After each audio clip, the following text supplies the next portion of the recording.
John Myung is an enigma. I've known John for 22 years as well, and of course I have the same brotherly bond with him that I'm having with John Petrucci. You know, the three of us formed this band and went to college together, and we've been through every step of the way together. So obviously I have a very tight connection with John. But he is an enigma. He's hard to infiltrate. You know, he's a very, very private person, and most of the fans know that and realize that. But even for me, having been his friend and bandmate for 22 years, even I have trouble sometimes penetrating that wall, you know. And I respect that. I totally understand that he likes his space, he likes his privacy, because I think as I get older, I think I could sense a lot of that becoming part of me as well. I've become a bit more like that as well through the years. But, you know, he's a brother, and he's part of the chemistry. He's part of the formula. He's a quiet guy, but he's an integral part of the chemistry of this band. He's deep. He's deep in thought, and he's very dedicated. Yeah. I go the farthest back with John Myung is somebody where not only he's an incredible bass player, but we have this great chemistry that originated a long time ago. This really deep understanding musically of one another and where we're taking things, you know, and where we want to go without even speaking. So it's cool. John Myung is a very deep kind of person who generally likes to remain to himself, but when you get to know him, he really can be very verbal and come out and speak a lot. Very interesting. He's one of the most interesting people that I know, because he's got this incredible job with Dream Theater where he has to learn all this music, but yet and play it all and stand on stage in front of thousands of people. Yet he's so quiet and he doesn't want to do any interviews. So it just makes for a very rare and interesting, kind of person. So I'm kind of pleased to be in a band with a bunch of fascinating characters. James is an amazing vocalist. He's a good friend. He's just a wonderful person, I'm glad that he's a part of my life. He's a great guy. James LaBrie is an incredibly talented singer. He just has a gift of, this vocal power and range that I wish I had. I don't know where it comes from. When I'm on stage and everything's really loud and I have in-ears, and if he comes next to me, I can hear him.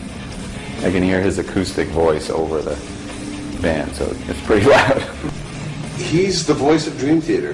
He is, when people hear Dream Theater and they think of Dream Theater, it's his voice. He takes his pot shots from a lot of fans. He has to defend his place in this band and his voice and everything. But I don't think there's any denying that he's an incredibly gifted vocalist. I mean, his vocal talents are undeniable. Whether or not they're everybody's taste, that's completely subjective. But there's no denying that his vocal abilities are perfect for this band. I was writing down the nicknames for James LaBrie the other day that we have for him. Pirate, Captain, Cappy, stands for Captain Cappuccino, Jimmy Java, Commander, Cowboy, did I say that one yet? Well, the old nicknames. Well, it's funny when you're on tour and you're on the road, you're just all, the things that keep you sane are the joking around with one another. So nicknames is a really good remedy for, chasing away the tour woes. But the nicknames, Jordan's basically given me all of them, He calls me Captain one day, and then he calls me Pirate the next day. Was it Cowboy one other day? I guess it's whatever he thinks that I'm, whatever I'm presenting to him that particular day. Because some days he'll be talking to me and then I'll say, what's up with ya? He's an interesting guy. He's very, unlike John Myung, he's kind of extroverted and has a big personality, a big statement. I guess that's why he can be a singer, in the band. He makes a big presence with his energy.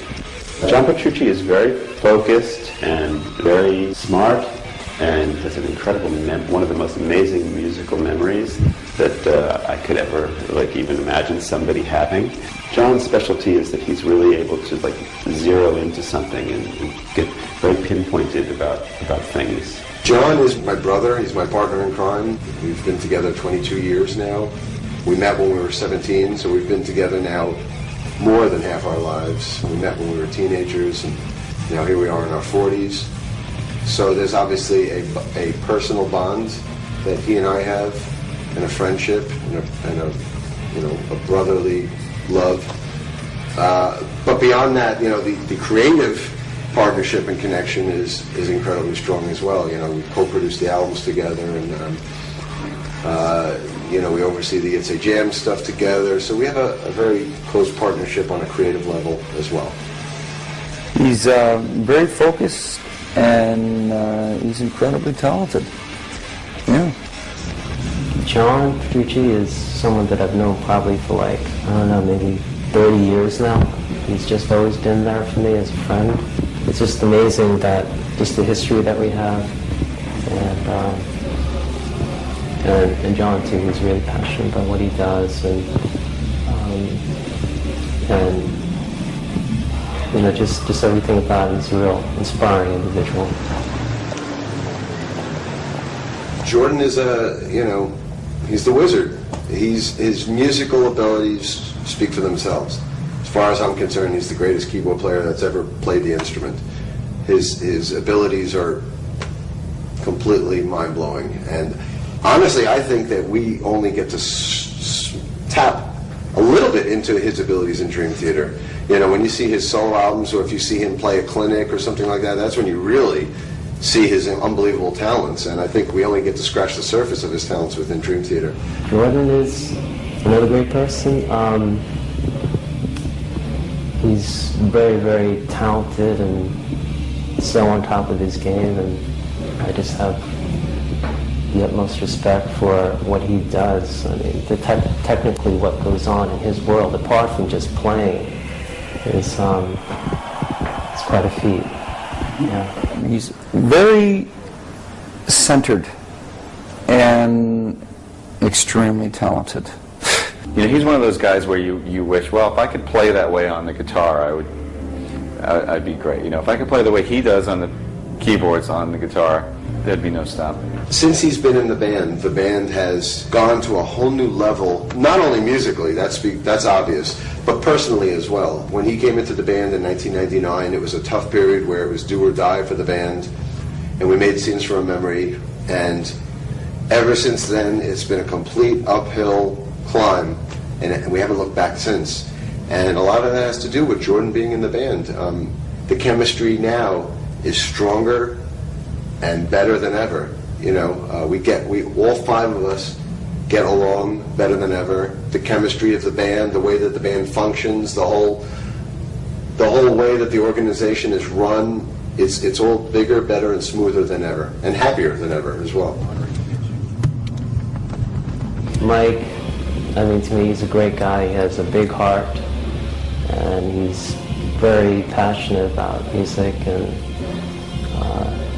when it comes to bands and music, he's like a scholar when it comes to that. He's so on top of all that, and it's actually really inspiring.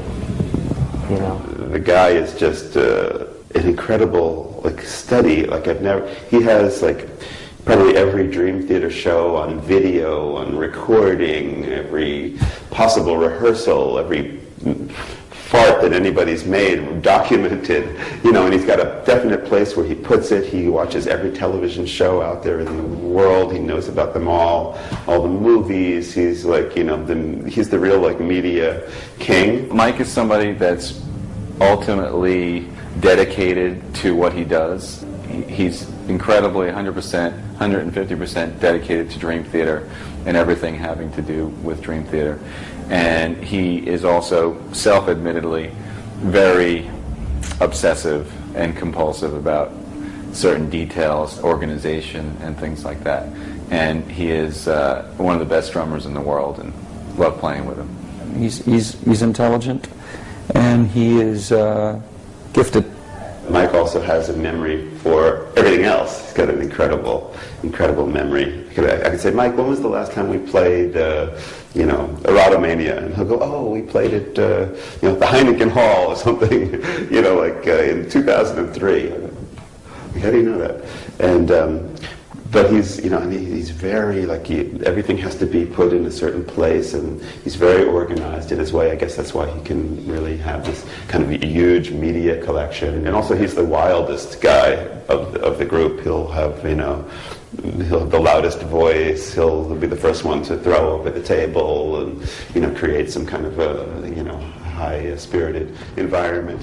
Ja, so ist was.